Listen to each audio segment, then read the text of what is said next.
Hello there. My name is A.D. Robles, and you are listening to The Rise and Fall of Gospel Coalition, Episode 1. Where did those charges come from? Do you know? No, they're unnamed. That's part of the problem. Right. So unnamed sources are presenting these things, which should make everybody take a pause.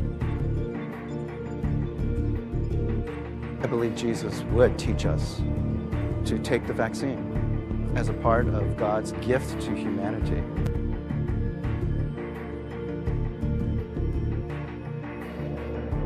About what the Bible whispers about, and we ought to shout about what it shouts about. And the Bible appears more to whisper when it comes to sexual sin compared to its shouts about materialism and religious pride.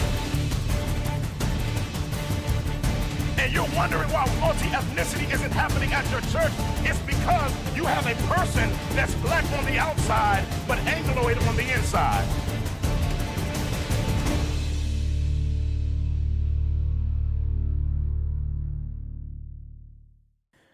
All right, it is the first episode of a brand new podcast, and so what I wanted to do is basically set the tone and cover some foundational stuff that you're going to need before we go into the meat of this podcast. What is the Rise and Fall of Gospel Coalition all about? Now, obviously, if you're here and you know the Gospel Coalition, I don't need to explain so much about what Gospel Coalition is, but really that's a smaller subsection of what I want to talk about. What this podcast is about is how Big Eva operates. And before we can even talk about that, we got to talk about what Big Eva actually is. Why should you care? And all that kind of thing. Now, I first heard the term Big Eva from Phil Johnson. It was in that panel where there was a little bit of a scuffle, so to say, verbal scuffle with Al Mohler and things like that related to the social justice controversy. And Phil Johnson was using the term to really just describe the hierarchy of evangelical leadership in America. It's like a term like big tech or big oil. It's just a way to describe sort of the organization of evangelical thought leadership. These are the people that write the books that end up in Christian bookstores. These are the headliners for, Christian conferences, the speakers. These are the people that get interviewed by mainstream media when they need an evangelical perspective on a certain issue. They call up these people. This is Big Eva. These are the household names, so to speak, the people that drive the conversations amongst evangelicals in America. Now, the other aspect of this is it's an industry, essentially. I mean, let's just face it, millions upon millions of dollars change hands as part of the evangelical Big Eva operation. And this happens through, donations and giving, grants, advertising, book sales, ticket sales. Some people call Big Eva the Evangelical Industrial Complex or Evangelical Inc. It's a business. There's no question about it. Big Eva, big evangelicalism is a business. The whole thing operates as a massive delivery system for evangelical ideas and teachings, and it utilizes all different kinds of media. Now, this is all fine. You might be thinking, what's the big deal? I mean, obviously there's an industry around evangelicalism. What's the big deal? And quite frankly, there is no big deal, and it's all fine until it isn't. So in other words, as long as the message that's being promoted is biblically sound and it's helpful, having a well-funded organization to, deliver messages and ideas is good. Having quality content is a good thing. There's nothing wrong with any of this until the message becomes corrupted. See, when the message starts becoming corrupted, having this huge complex, this huge industrial force behind a corrupted message can be extremely damaging. And the reality is that we need to have mechanisms to recognize the corruption and then contain the corruption before it starts affecting everybody, every little church from here to Timbuktu. But before we get into all this, let me just give you a quick story about myself and how I kind of got started with all of this. Now, I came to faith as an adult. So providentially, God had put me in the business world for a number of years before I became a Christian. I was an executive recruiter, and I still am to some degree, and I was working at the time on Wall Street at a financial, in the financial tech market. And, when I would talk to candidates, one of the questions that people would ask me about the company I was representing, they'd say, hey, well, what does the career growth look like at this organization or this company? And that's a good question, right? I mean, a good company to their minds was one that had, upward mobility, right? So a chance to grow into higher level roles, maybe management opportunities. That's a natural desire. People don't want to be in a dead-end job. Who could blame them? They want the ability to advance their careers and maybe make more money or have more responsibility or things like that. And that's natural. There's nothing wrong with that. Now, think with me for a moment, though, about evangelical pastors, right? Evangelical pastors, how do they grow in their careers? Now, I'm not saying that pastor is a dead-end job, not by a long shot. I mean, being a pastor of God's flock, God's congregation is a high calling. I'm not trying to disparage that at all, but think about people who are in those jobs, right? In the evangelical world, there's no hierarchy in terms of working for God's service, right? There's no archbishops. There's no cardinals like in the Catholic Church, right? There's definitely no popes. And so evangelical leaders, it doesn't really seem like they've got a job with any upward mobility, but I don't think that evangelical pastors lose the desire to kind of advance and grow. And so they still have those desires. And like I said, that's totally natural and fine. But in their chosen profession, there really isn't anywhere to go. Like there's no arch pastor, so to say. And so my opinion on Big Eva, the industrial complex surrounding evangelicalism, I think that Big Eva provides the growth opportunities for pastors who otherwise wouldn't have any. So there's no official archbishops or cardinals in evangelical land, but there are unofficial examples of hierarchy within Big Eva. And I think you think of men like John Piper or Tim Keller or Al Mohler or even John MacArthur to some degree, even though I would say he's a bit on the outs when it comes to Big Eva. But all of these men kind of have their own, almost like archbishopships. Is that a word, archbishopships? I'm not really sure, but they've got large followings of zealous disciples, and they're pastors, right? So it's not like they became an uber pastor, but they sort of unofficially did. And you even have people that emulate their writing styles, emulate their preaching styles, even sometimes their turns of phrases, and they become apologists. A lot of people will become apologists for their particular leader. Now, I've noticed this in my channel when I've criticized certain leaders. Like if I criticize Matt Chandler on my YouTube channel, I'll receive harsh rebukes from defenders. And these are people that I would argue are in their diocese, right? It's almost as if I criticize the Pope himself. And I'm talking about criticism beyond sort of, hey, AD, I don't agree with you. I don't agree with what you said about Matt Chandler here. That's not what I'm talking about. I'm talking about things like, AD, how dare you question Chandler? Who are you? He's got a track record of ministry a mile long, and you're just some YouTuber. How dare you even have the nerve to question him? That goes a little bit beyond sort of like, I disagree with what you said here. And in my opinion, that shows me that Big Eva operates very similarly to like a hierarchy for evangelical pastors, the way the diocese and things like that would operate in the Catholic Church.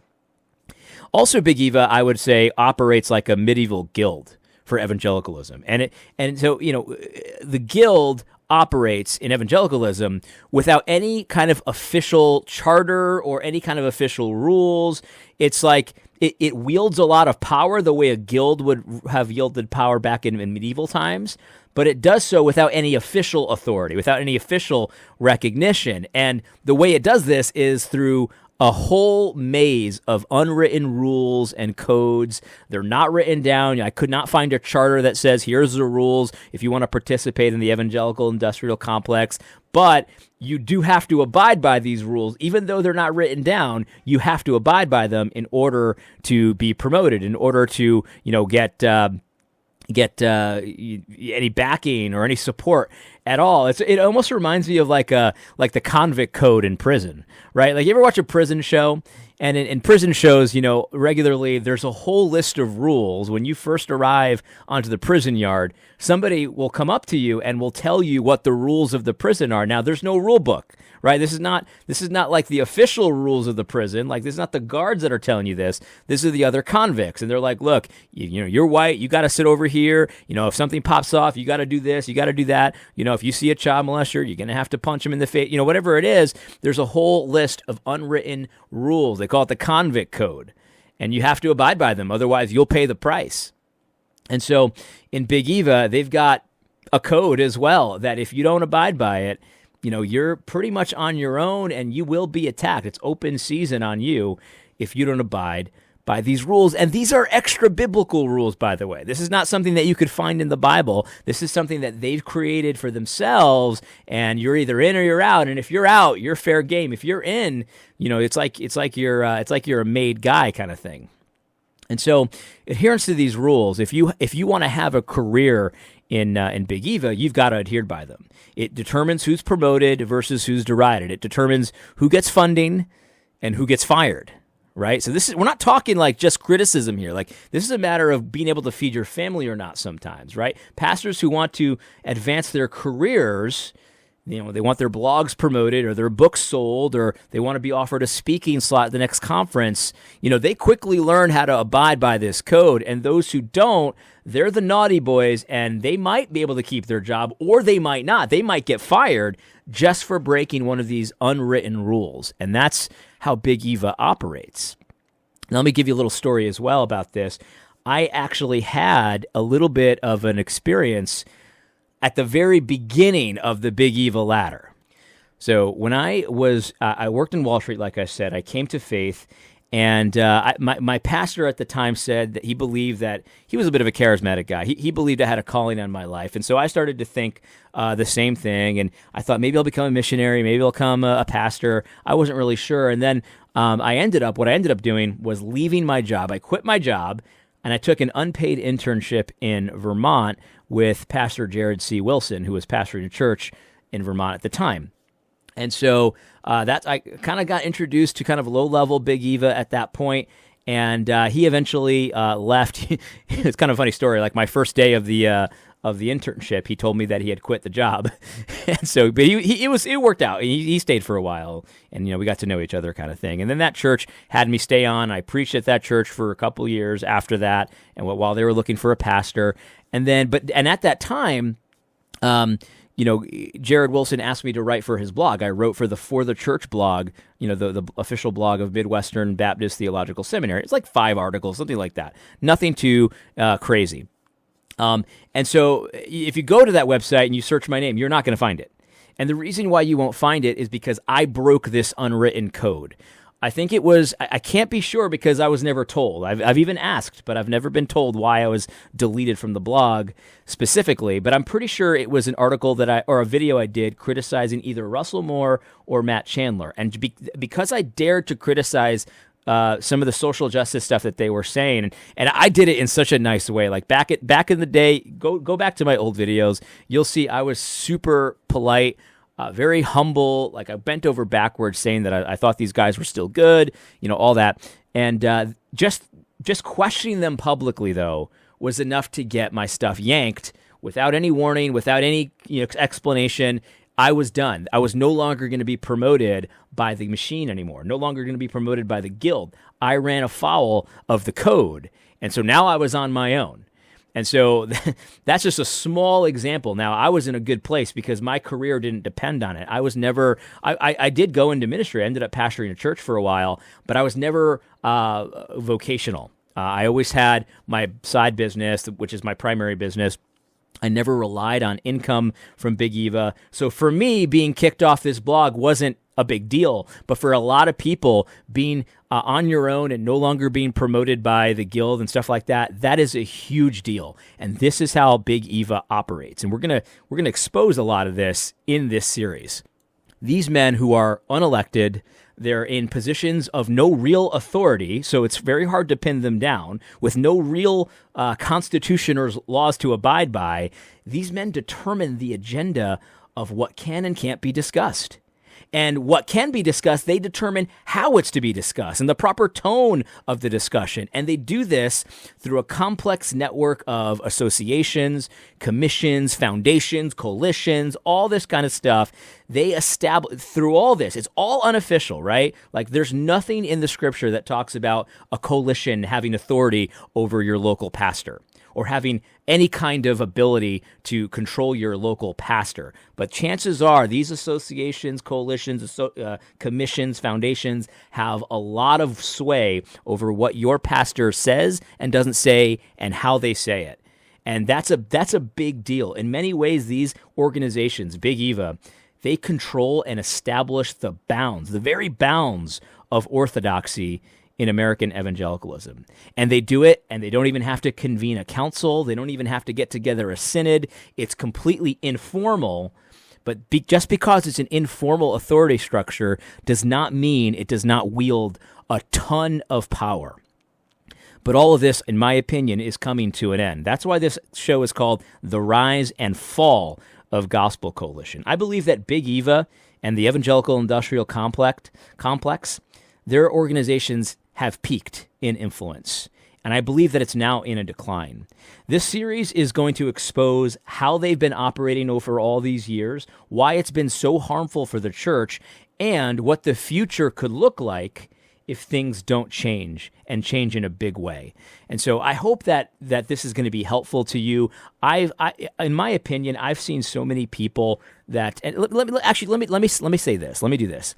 Here's my target audience for this podcast. There's really two groups that I'm speaking to here. The first group are people that know that there's a problem with Gospel Coalition and Big Eva in general.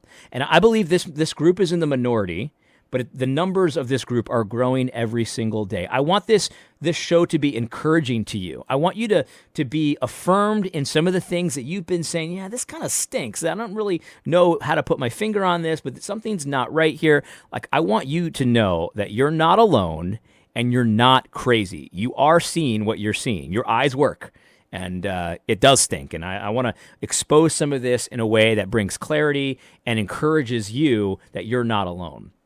Now, the second group of people that I'm targeting with this series are people that maybe they know there's a problem, maybe they don't, but they're trying to keep the peace, right? Like they're like, yeah, I don't really like what's going on, but we got to have unity, we got to get along and stuff like that. And so they don't talk about it, they pretend it's not happening, they kind of like try to go with the flow. Like, you guys, I want this series to be awakening. I want you to wake up is what I want to do. I want you to wake up, and I want you to get to work, and I want you to start changing things for the better. And the thing is, you guys have a lot of power here. You guys have a lot of power. I'm talking about pastors who might maybe haven't made any moves because they don't want to rock the boat. Like, I'm talking about leaders that they know there's something, or maybe they're not quite sure, but their people are coming to them and saying, hey, what about this article? Things like that. Like, I want to encourage you guys that we will have your back, man. I know it's scary. I know sometimes they threaten you with pulling your funding or stop promoting you or coming after you, things like that. It's like the mafia. It sure would be a shame if something happened to your missionary budget, like stuff like that. I want to encourage you. We're going to get your back, man. We're going to get your back. And even if we didn't, it's the right thing to do to start speaking up about these abuses. And I don't mean abuses like the way like Me Too uses it. I'm talking about like abuses of authority that like they don't even really have, like the way they wield power. We'll talk about it. In any case, things are bad, guys, and I want to encourage these two groups, right? People that know there's a problem, people in the pews, regular Joes that can't quite put their finger on it. They think they might be going crazy. You're not crazy. Second group are people that are kind of in the middle, don't want to rock the boat, want to try to keep the peace and by not saying anything, pretending it's not happening. Yeah, it's happening. I want to encourage you to get off that fence. There's a third group, though, and this is a group that, you guys can listen to it, and I hope you do, but quite frankly, I don't care if you're encouraged, because I hope you're not encouraged. I hope you're discouraged by this podcast, because here's the reality. Big Eva capos and soldiers, like people that are in Big Eva and that utilize these tactics and just thugs, to be honest with you. You're thugs. You guys are on your own. And quite frankly, if I were you, I would be worried about this podcast because I'm going to be exposing your little scams, and they're going to be further exposed every single day, and people are going to see, I always thought that was weird, and now I'm seeing, this is exactly what's going on. Look, good luck with all of that. I don't care if you're encouraged or not. I hope you change, but quite frankly, I'm not going to try to convince you to change. What I'm going to do, though, is I'm going to hold up a mirror to you guys to show you how far you've fallen. Maybe that'll wake you up. Sometimes I remember when I used to be, and when I was an unbeliever, and I'd go on a bender. I'd be drinking and doing drugs for a few days in a row, and you wake up that one morning and you look at yourself in the mirror and you don't even recognize yourself. It's like, what's going on here? How did it come to this, right? All it took was just one good look in the mirror. That's what I'm hoping to do with this podcast, because you guys have fallen, and hopefully you'll see. But you know what? Whether you change, that's not up to me. I hope you do change, but this series, I don't care if it encourages you or not, quite frankly. It's not for you. In any case. So in this series as well, I will be interviewing people to talk about things and kind of get into things a little bit further. Today, what I wanted to do is I wanted to talk to the director of the great film, which I highly recommend. Enemies Within the Church is the name of it. Judd Saul, the director, he is a solid dude. Anyway, he did a film, and in the film, there was like a 3-minute segment where he talks about the organizations of Big Eva and how they operate, how the board of directors operate and who's on these boards and how they're connected and stuff like that. And I want to let him kind of present that information, and then I'll get back at the end, and we'll kind of wrap this beginning episode up in a little bow. And hopefully you'll be interested in seeing some of the next episodes. I hope you find this interview helpful. All right, so I've got Judd Saul. Judd is the director, and are you the producer of this movie, Enemies Within the Church? Tell me your credentials here, Judd. Producer, director, I got it right. Production assistant, sometimes cameraman, bag carrier. We had quite the team, but I played so many roles on it. Researcher, troublemaker, you name it. I'm so glad I got the two big ones right. I didn't get all the other ones, but I assumed you did some of that stuff as well. Well, anyway, I wanted to interview Judd here because this episode is about, really why should we care about Big Eva? Why does it matter? What is it? That kind of thing. And there was like a 5-minute section in Enemies Within the Church, right around 1 hour and 47 minutes, something like that. If you want to start the movie there, watch the whole movie. But if you want to see what I'm talking about, it kind of goes into this whole idea of, the different evangelical leadership groups. They share a lot of board members, and the board members change all the time. And in the movie, it's called the Socialist Shuffle. And so, Judd, I wanted to ask you, because actually you presented that information in the movie, which you didn't present all the information. Why did you feel like that was important to have in your film? We wanted to get people to kind of be aware and to keep their eye on who some of these key players are that are pushing the woke movement in Big Eva, in the evangelical world, and you have to look. You want to keep an eye on him. So look at Russell Moore. He's with the Southern Baptist. First, he started off as a woke professor, and then he got his way into being in charge of the ERLC. Well, now he's no longer with the ERLC. Well, who is he with now? He's with Christianity Today. He's still with the Evangelical Immigration Table. He's still in with all these other organizations with his influence.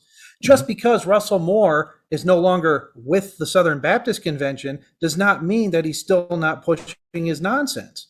That's right. And so here's a prime example of a guy who's going to this board, going to this group, going to this group, going to this group, who still has a major wide influence, and no one has, other than us and maybe a few others, have rebuked him. They called it out for what it is. And so when they push too far in a conservative organization, they have a bunch of other organizations to fall back on, which I would say 95% of evangelicals don't know how bad these organizations actually are. But there's a cushion. There's a job, there's money, there's still influence, there's conferences where they can make a living, and they all fall back into all these other organizations. And that's why you just see them shuffle around. and they promote each other's stuff. They endorse each other's books, and the money train keeps going. In the movie, it was so effective, and you kind of pointed out a few of the main hubs, of where this influence comes from. We'll get to that in a minute, but it seems to me, Judd, and tell me if you think this is right or wrong, but it seems to me that because a lot of these organizations, Gospel Coalition, ERLC, Oikonomia Network, stuff like that, they share board members. It gives the illusion that, like, you know what, evangelicalism is just all this way. It creates this illusion of a consensus, and really it's not a consensus. It's just a consensus of a handful of people that are on all the boards. Exactly. And then the same message is being delivered in different avenues. So we talk about Oikonomia Network for a second. Their whole thing is faith, work, and economics. So who do they get? They get a lot of students. They get into business classes and universities, but they also get the attention of Christian entrepreneurs and business people. Okay. Mm-hmm. So then they're getting a subtle message of social justice into these areas. And then look at the seminaries. They're getting the same message over there. Okay, let's say a bunch of people love the National Association of Evangelicals. What a great organization. So all these people then are getting the same message from them. But what the funny thing is, though, is that all of these are interconnected, and each people share one another's boards, and they're on this board and this board. And what it is it's a small, tiny group of people that create a big echo chamber. You mentioned the seminaries there, right? How does that? Yes. How do the seminaries factor into all of these organizations? The seminaries are the arm that are carrying the message to the next generation. They're the mechanism and a major target for all these other organizations. So if you're a seminary professor, or you're a seminary and you're going to these conventions with the National Association of Evangelicals, you're wined and dined by the Oikonomia Network, all of a sudden you have all these other organizations that you're a part of now that have endorsed you, and you bring it to your students, and it says, look, we're with the in crowd. We're with the next generation. We have the new information that's going to carry Christianity into the next world. And you and I both know it's garbage, and any Christian worth their salt can look at it and know it's garbage. But if you want to be in the cool crowd, you got to join in and be in with these other organizations. You also mentioned there that they get wined and dined by these people. I don't know if you know about my background, Judd, but I'm a technical recruiter, and I used to work in the Wall Street area for like the financial technology companies and things like that. And, for when it comes to like how my career would progress, or people's careers, that's what usually happen. You go to happy hours, you go to dinner with people, and your career kind of progresses. And in business, that makes sense. That's what you got to do. You got to do what you got to do. Right. But I think sometimes when we think of, like, I'm not trying to insult pastors here, but like pastors are like, where's their career progression, right? It's not like the Catholic Church where there's cardinals and bishops and archbishops. So where are they going to go, right? Well, I think that a lot of these networks provide almost career progression, because there's no senior pastor. So I know some churches have that, but I'm just saying, like, there's no like arch pastor, but there are people on the conference circuit that get promoted by these networks and these organizations, and that's almost like a career progression for them. Right. And that's a telltale sign, an easy way for someone to tell a difference between somebody who's actually called to ministry versus a hireling. And we see a lot of guys get into ministry with the goal of being the next Gospel Coalition writer, the next, the next guy on the speaking circuit, the next guy to do this. And it's really not about ministry. It's just a stepping stone career path. Yeah. And the Southern Baptists, from what I've discovered over the last 3 years, are just renowned for this kind of thing. Because the young guys in the seminaries, they want to be the next cool guy. Yeah. They want to be the next cool guy that speaks at the conferences. Instead of worrying about spreading the gospel and taking care of your church, it is a stepping stone. And unfortunately, that is the difference between Christian industry and Christian ministry. Mm-hmm.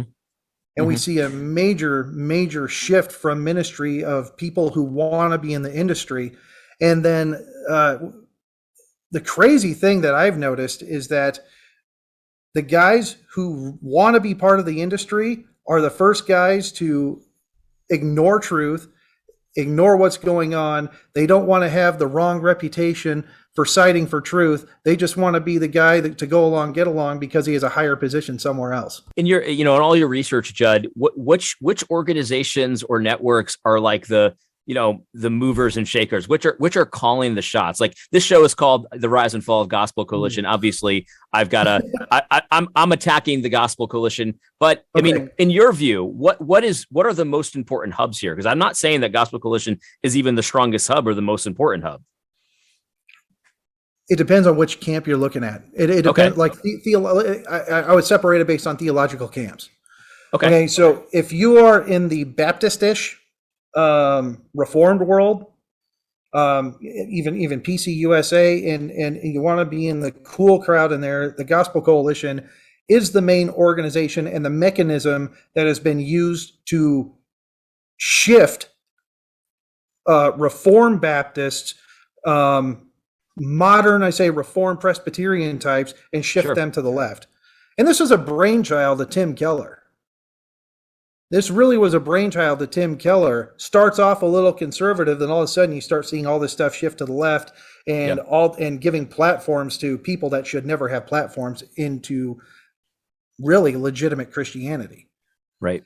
And so I would say with that, you see that portion, and then you start getting into organizations like the Evangelical Immigration Table, where some of the Gospel Coalition are then involved with them. All funded by Soros, by the way, the Evangelical Immigration Table. And then, but you see those guys partnering then with Jim Wallace types. You see them partnering with Joanne Lyon, total leftist operative within the Wesleyan denomination. Mm-hmm. And then what the interesting part is, so you have Gospel Coalition, now they're flirting with groups like National Association of Evangelicals, which have tons of leftists into their organization. They're all working together. But it's like each one's targeting their theological camp. Yep. But in the big scheme of things, we're all joining together for the gospel. We're all together for the gospel in the larger evangelical picture, but each one kind of nitpicks their own theological sector. Yeah. So you have Evangelical Immigration Table, you have Jim Wallace, and you have these other types. But then what we found out is, and working through this whole puzzle, is we have operatives directly connected to, like, Communist Party USA. They're faith outreach groups. Okay.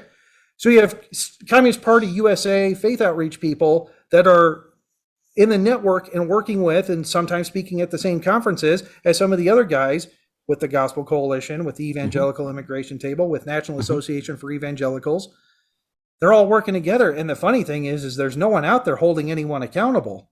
Right. If you're a Christian worth your salt, it's obviously that these people are pushing a false gospel, or pushing a gospel that's adding to the gospel. Right. That's right. And there's no accountability, but wow, what a nice echo chamber. But what I'm saying is you see all these influences starting to come in from the far left, and you're going, whoa. Yeah. This is where it gets crazy. And then, look at Campus Crusade, another example, where we went and found, okay, so you have Campus Crusade, you have people that speak at Campus Crusade, but then they're also affiliated with other organizations. One of those organizations is the Freedom Road organization, which are left-wing activists who are now instructing Campus Crusade. So with a socialist shuffle, it's like, yeah, it is a socialist shuffle, because when someone gets too much heat, boom, they go over to this other organization here. Right. It's amazing. And one of the more effective parts of the movie, I don't want to give up too much of the film, because if you haven't seen it, you need to watch this film. But there was a man who, I guess, I don't remember exactly which seminary or college he was a part of, but someone had offered to give him like $2 million or something for his college, and specifically said, you can't have it unless you kind of alter your message on the LGBT stuff. And this man turned down the money or whatever. But think about how many times that exact conversation has happened, and not just with LGBT, with anything. It could just be anything. And so money being thrown around, and this is not $2 million, it's not a small amount of money, being thrown around that way has a big influence. And it's interesting how you said they kind of chop it up depending on theological distinctives, right? It's almost like they have their own they're like capos of their own units, right? You're the reformed guy, you're the charismatic person, you're the kind of squishy progressive, evangelical, leader guy, that kind of thing. Yeah, and they definitely target it. And the gentleman you're referring to is Dr. Everett Piper, who was the president of Oklahoma Wesleyan University. There you go. And Dr. Everett Piper wrote a book called "Not a Daycare" and why he runs a university and not a diversity. And he and so he was a major target to target his university, but it's Dr. Everett Piper was brave enough to come on camera to talk about it. But I've talked to other seminary presidents that would not come on camera that have said the same situation, similar stories, where big donors come in, they dangle this big carrot right in front of you to change your direction just a little bit. Okay, but it's not just them dangling the carrot, okay, in front of you with a phone call. A lot of times they say, hey, we really loved what you said at this thing over here. Come on this trip, first-class trip to us over to Europe. I want to fly you to this conference and meet these people over here. They'll pay for your plane tickets. They wine you and dine you and butter you up, and then they throw in the big money to try to get you to compromise, but not after working real hard on trying to get you to switch. So it's a dual kind of thing. It's not only money for your organization or your college or university. It's also you're going to be platformed. You're going to meet these people. Your career will be enhanced. I think this explains. And look, I'm not trying to throw conspiracy theories out there. Judd, I don't know if you know, I'm no stranger to conspiracy theories. I enjoy them as much as the next bloke. But anyway, I'm not saying anything in particular. But what I'm saying is, there's a lot of times when someone major changes their position on something, like just suddenly, and we don't understand why, and we're just kind of left scratching our heads like, this doesn't make any sense. This could actually help make it make sense, in my opinion. What would you do if you got a call tomorrow and said, 80, we really love you. We're going to get you a first-class plane ticket. We're going to bring you to a Ritz-Carlton resort in Palm Beach, Florida. We're going to have you meet all these high-dollar influential people, and they get that whole crowd, and they love you to death. They're shaking your hand, wanting to help you out and do everything. I've actually been to these kinds of meetings before. Yeah, I know how they operate, but I get disinvited because I don't play the game. And but that's how they do it and how they work it. Yeah. So how tempting is it of the flesh? How tempting of the flesh? Absolutely. All of a sudden you're somebody important, and now you're in a hotel in an exotic location that you've never seen or experienced before, and they want you to be part of their club. Yeah, that is how a lot of compromise is done. Judd, this has been so helpful. And the movie, like I said, for anyone who's listening to this podcast who has not seen this movie, I'm going to attach a link to it. Definitely go check it out. You can stream it. You can get a DVD if you're still using DVD players. It's really helpful in this regard. I've got one more thing to ask you, Judd. In your opinion, yes, the information that we've covered about the socialist shuffle and how all the board members, they're all on this, they're all the same, they just kind of shuffle them. It's not this huge consensus that you think it is. It's just, they've kind of engineered it to appear that way. Why should the regular person in the pew care about this, right? Like why, because their pastor's not necessarily in this club, right? They're not, their pastor's, he's a low level, and I don't mean this as insult. It's just like I have a small church, I'm making, a few bucks on the side, working a normal part-time job just to survive. Like I'm not connected in any way. Like why should they care about this?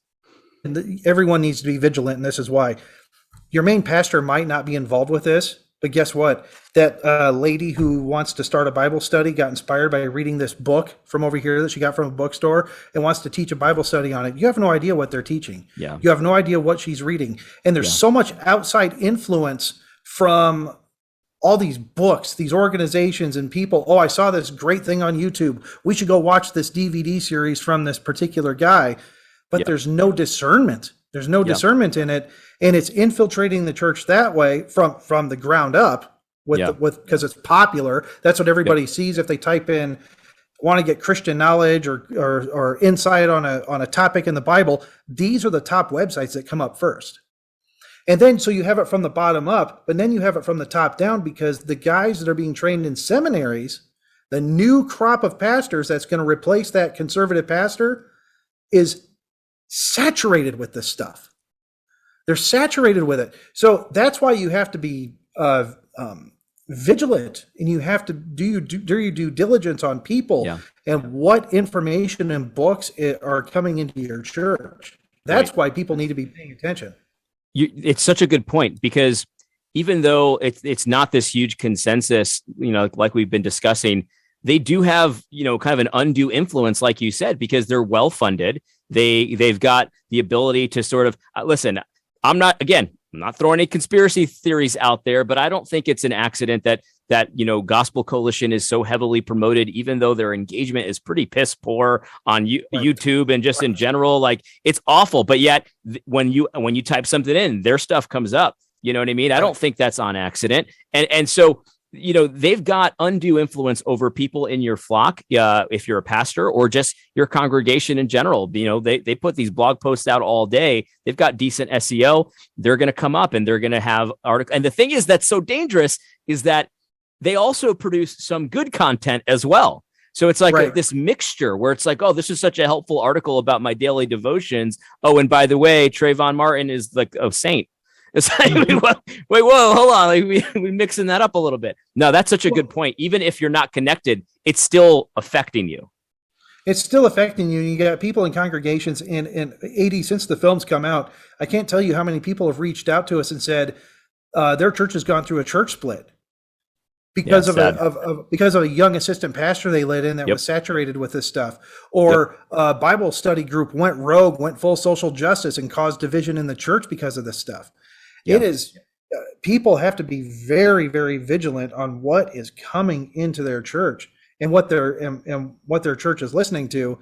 And that also goes upon the pastor to be paying attention to what's going on out there in the world. And part of the thing we talk about in our film is one of the problems is a lot of pastors are not addressing situations that are outside in the world with a biblical worldview. They're not addressing these issues from the scriptures. And so people have questions, transgender stuff, gay stuff, all this terrible cultural stuff happening. And where do they go if they're looking at it from a biblical perspective? Gospel Coalition. That's right. One of the first things that comes up.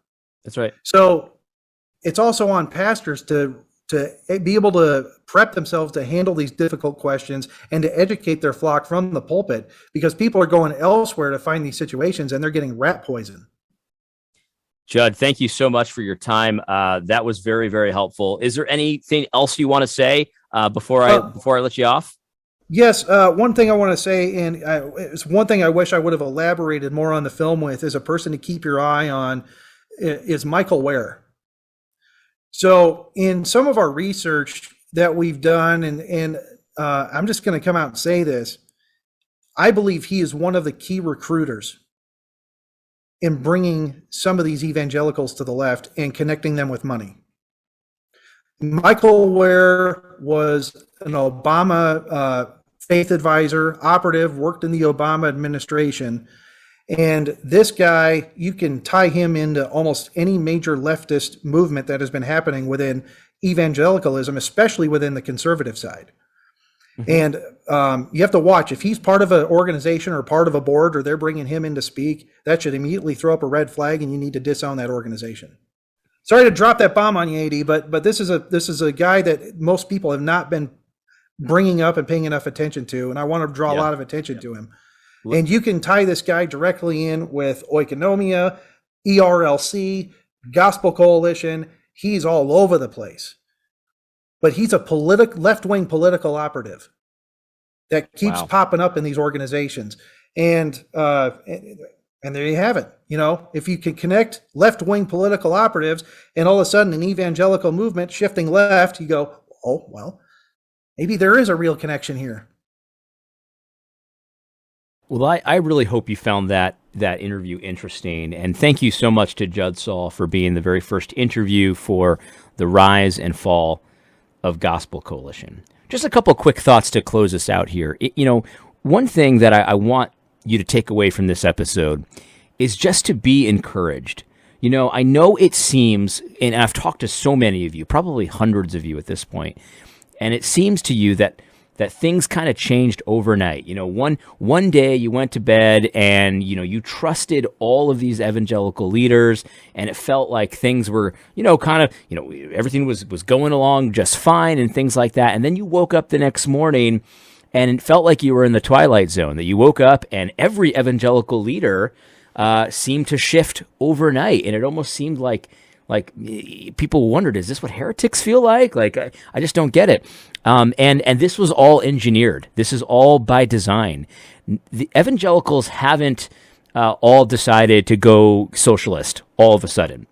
Evangelicals as a group have not decided that they're going to throw away the law of God. They're going to throw away the moral commands. They're going to throw away, the commands to not be partial, and they're going to start embracing socialism and embracing critical race theory. That's not what happened. What did happen, though, is that the leadership, and again, they share board members, so it seems like they've engineered it to appear like this is the direction evangelicalism isn't going. And really, it's just a handful of people that are, unfortunately, in command at a lot of these organizations. They kind of all shifted around the same time. And again, it makes it appear like this is the will of the people. This is where the Holy Spirit is leading. And really, it's a handful of operatives that are funded by dark money. We're going to go into some of this stuff that have all changed to be on message at the same time. And they're on message still to this very day, although it's becoming more obvious to everyone that has an open mind. And so be encouraged, because the people in the pews, they haven't all changed. They are still dedicated, many of them, to the Word of God and to doing what God says in everything and applying the Word of God to every area of life, even if the leadership is not. By the way, this is not the first time in Christian history that this has happened. This happened all the way even from the days of Jesus, when he confronted the Pharisees for their many errors. Anyway, so that's the first thing I wanted to say. Now, and just to kind of set the tone here, we're going to start to go in to some of these unwritten rules that Big Eva and Gospel Coalition use to continue to operate. We're going to talk about some of the specific rules that if you run afoul, you will no longer get their stamp of approval, and they'll go on the attack. They'll call you every name in the book. I've heard it all. And I've got personal experiences that I'm going to continue to reveal more and more as this series continues. And we're going to do more interviews about it as well. So we're going to start to go into how the guild operates, what these unwritten rules, what's the convict code, so to speak, of the guild. We're going to also talk about specific examples, and we're going to use them as case studies for kind of how the guild works, how it operates, and some of the severe... I don't want to call them challenges. They're way more than challenges. Like the severe sins that the guild engages in on a daily basis in order to maintain the appearance of authority, to maintain their appearance of power, and to pretend like they're still faithful when in many ways they are not. Look, I am not saying that everything that these teachers have taught in the past is bad. I am not saying that everything they teach even now is bad. But what I am saying is that without serious structural changes to how the evangelical industrial complex operates, that we're on a collision course with just a tsunami of apostasy. We're on the cusp, and I think we're already seeing it. We're seeing people apostatize all the time. The Christian deconstruction movement, for example, that's just a fancy word for apostasy. I saw a pastor the other day talk about how people that are deconstructing their faith and leaving the faith, that's Christ-like. It's actually Christ-like to commit apostasy. It's gone absolutely topsy-turvy. It's upside down, and we're going to go into the inner workings of how this has all been allowed to happen. But be encouraged, because as things get more and more exposed, the true church is rising up, and there are people that are breaking ranks with Big Eva every single day, and we're going to interview some of those people on this podcast. Honestly, if I were in your position and I was listening to this, wondering if I was crazy kind of thing, I would be super encouraged, because every day that passes is one day closer to the fall of Gospel Coalition and Big Eva, the industrial complex that has been set up essentially to be carrying water for the enemy. In any case, I hope you found this podcast helpful. I hope you're looking forward to the rest of them. God bless. Don't forget to tune in next time on the rise and fall of Gospel Coalition.